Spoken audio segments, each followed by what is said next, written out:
Alrighty, hey yo, what is up, Knights? Aegis Rick here, back with some more DFO Rush. This time on my Necromancer. Almost forgot what I was playing here, but guys, as you guys can see, we are actually decked out a little bit in avatars. You got a pet on her, which is an appropriate pet, the zombie pet right now. And we even are actually decked out in full Halidom set, which is, you know, something I wanted to do with this class just because I knew I wasn't going to get anything more than that. I wasn't going to get Chronicles and stuff like that. Don't have a clone avatar set or advanced avatar set, but at least I do have some piece of the avatar, so she's not looking just scrubby. But like I said, guys, as we jump into Zelda here, yeah, I decked out in Halidom, and maybe you're wondering like what my opinion is of the class, because, you know, I've done a lot of shit talking about classes.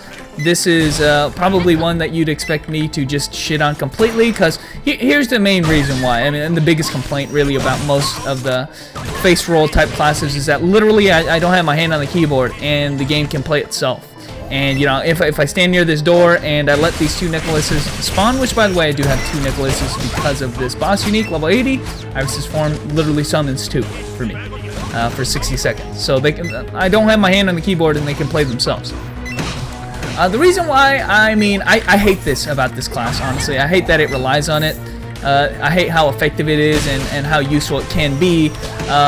But the nice thing is that, you know, it's not the only thing about this class, right? It is actually one of two different aspects of the class, which, by the way, Nicholas, like I said, fights on his own, but you can control Nicholas in a few ways. Like, for instance, you can always control Nicholas in what grab he can use, and you can maneuver him to where you want him to be based on that grab attack.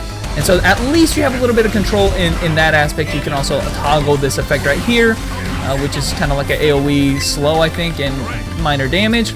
And then we can actually desummon Nicholas and resummon him so we can get the doppelgangers. In fact, you can kind of abuse that to get even more doppelgangers.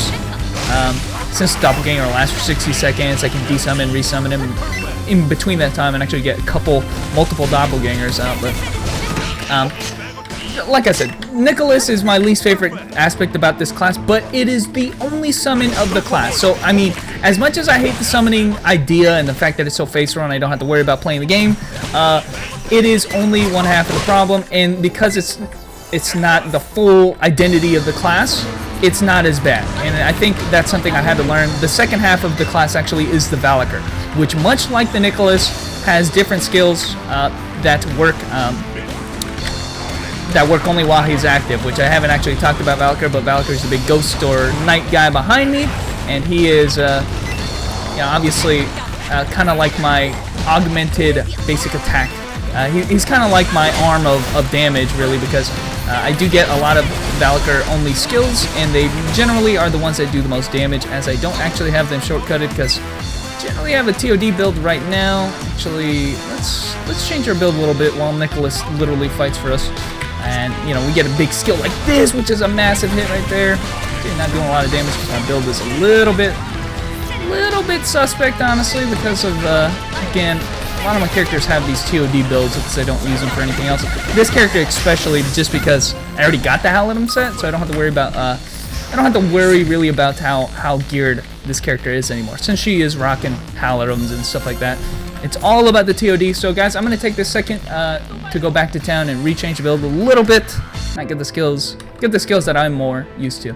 Alright, guys, I did my best. I didn't want to change the build too much. I changed some things around. We are more focused. Like, for instance, for TOD, I really do abuse the fact that Nicholas is just this cheese asshole and he's really strong, and you don't actually have the cooldowns for Valakar. But when I do a regular PvP, or PvE, sorry, will not be PvP with this class, I do like having the Valakar skills maxed because they do massive 3,000 damage like that.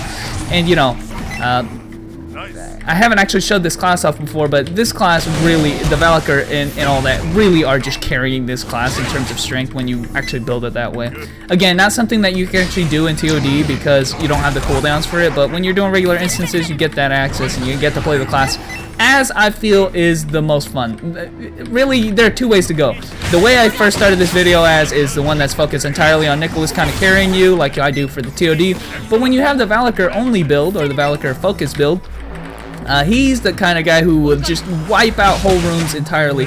And Nicholas is more like a support, a kind of Yeah, just a support character is the way I like to put it, because, you know, I don't like calling this character a summoning class anymore. I really think that summoning classes are only focused on Nicholas-based summons and Nicholas-based AI basically fighting for you, whereas this is more of a partner class, kind of a support class where the secondary character, which is Nicholas in this case, is really only support to the Valakar portion of it. The Valakar is what's doing most of the damage, so really all you need Nicholas out summoned for is for the hold effects that he has and the various grabs. He actually has, I think, 3 different grabs. As you guys can see, he even has this kind of net pulling effect if I use this skill, and it's wherever I cast him. Again, I only need him active just to get those holds off. Again, he does a little bit of damage, but Valakar is what's mostly doing it. So, you know, Valakar's not a guy who can fight on his own, right? You need to cast his skills, and he won't do, you literally just kind of, you become Valakar in a sense, you know, you start attacking with him. So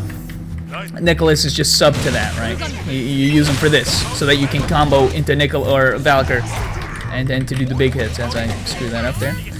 And yeah, that's why I don't like, I was quick to judge this class before, where I used to call this class a summoning class. Really, you don't have to build them that way. You know, you don't have to focus entirely around Nicholas just playing the game for you. Valakar really is this humongous portion of your damage at the end game, especially. Where Nicholas is just, you know, is not as viable. I don't think Nicholas is as viable a strategy as just using Valakars in his big ass AoEs now. They actually haven't used their first and second awakening, which changed a little bit from before the all-in-one and after. As Nicholas just takes this guy out, we're gonna use this one, which I think is a pretty, both of them focus around Valakar, just kind of running the show here, but here he has this big AoE, and the nice thing is you can move around during the animation of it. I don't think you get access to the Valakar skills at the time because he's kind of going on his own there, but you know, at the same time, you don't have to sit there and watch through an animation, which is the biggest complaint I just had in the last video about my female grappler. Having them sit there and watch animation, not being able to do anything, get interrupted, that kind of stuff. Really annoying. But not on this class, you know. You kind of have the option. Nicholas fights on his own. You can cast skills and you don't have to watch through. Like, even that skill right there, I can leave Valakar to do the attack on his own.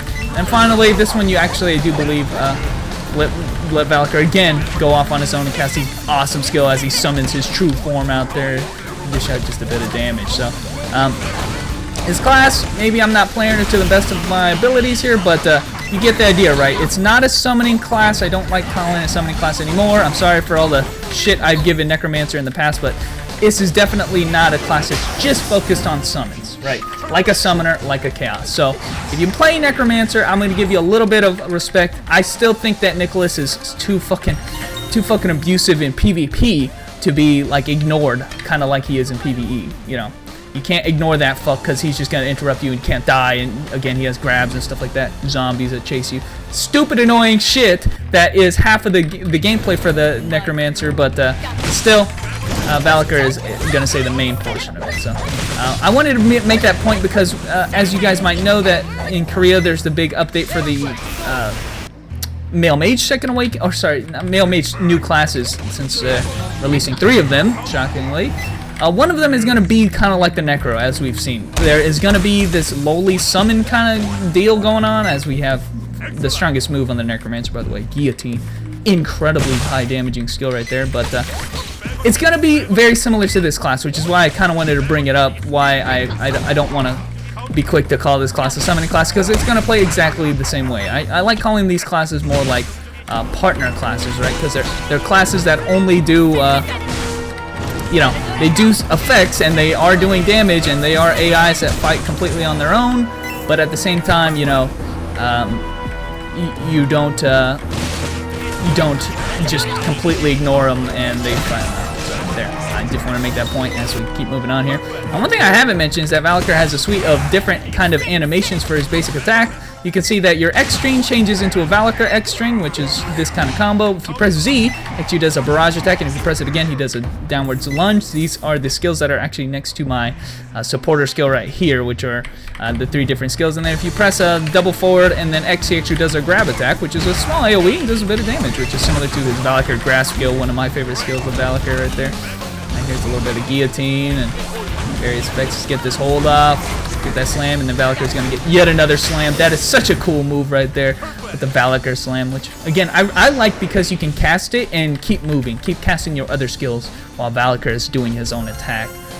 Sadly, the guillotine is one of the strongest skills for Valkyr, but it's one of those skills where you have to stand there and watch the whole animation for it. Which a trick I recently learned, as in my Swordmaster video. You guys like that I revealed some tricks. And the trick I recently learned is that you can cancel the hit of the Valkyr slam, as we do the whole dungeon here with Valkyr, into the guillotine. So right there you saw I did my Z attack, and then I canceled it into the guillotine to not get the full animation of the guillotine, which is an interesting little interaction. You can also kind of do the same thing with the Valkyr's grasp right there to kind of cancel the animation. So just a little interesting. As you can see, you know, like I said, I'm gonna be pretty strong even without Nicholas out. But the reason why you need Nicholas still is because you lose access to literally like all the skills up here, which are like your hold skills and again the support skills that you just don't have access to now. And you know, you're also losing quite a bit of damage, as I haven't talked about that summon, I guess you could call it. It's kind of just a burst attack, line attack that is like a laser turret type of attack.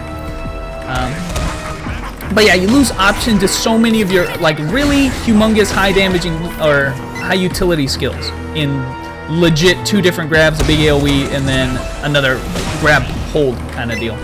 There's a full animation of the guillotine, by the way, which had me standing in one place. Again, I like this skill because I can move around while the developer's doing that. But you get the deal, right? Hopefully I was able to explain that Nicholas is not necessary, like it is for other summoning classes, which need their summons or they can't do shit. But you really should have him out there for obvious reasons, right? You just don't want to gimp yourself because of, you know, out of these extremely potent super hold type grabs and stuff like that, just because, you know, you don't want to summon Nicholas and you don't want to be cheesed, because you're missing out less on the fact that Nicholas does damage on his own, but just the utility of these skills. Like I can't do anything now because Nicholas is nowhere to be found. I gotta wait for him to come back. But anyway, guys, thought I was gonna hit that assist there. Did not. You know what? We're going for it. Valkyr, show your true form. Yeah, look at, he grabbed him in his hand and slammed, and that's the sickest shit right there. Valkyr really makes this class for me. I feel like Valkyr is such a cool idea. If you watch JoJo's Bizarre Adventure, one of my favorite animes, he's like a stand, and he fights for you. That's fucking dopeness. But anyway, guys, thanks for watching. There was a little bit of Necromancer. Hopefully I was able to... I would like to shed some light on the truth of Necromancer. You know, I've shit on this class before, calling it summoning class and face roll class, but it's nowhere near as, you know, potent a face roll as, you know, say somebody like Summoner, someone like Chaos. Like I said, it's more like a partner class, support class that supports your Valkyr, and hopefully when they release that Gravity Mage, whatever his name is, for the male mage, it will be much the same. Not just a mindless AI summon fest, but really just a partner that helps augment different skills and give you that option to use them when they're available. So, anyway, guys, thanks for watching. There was a little bit of Necro action, and I will catch you knights later.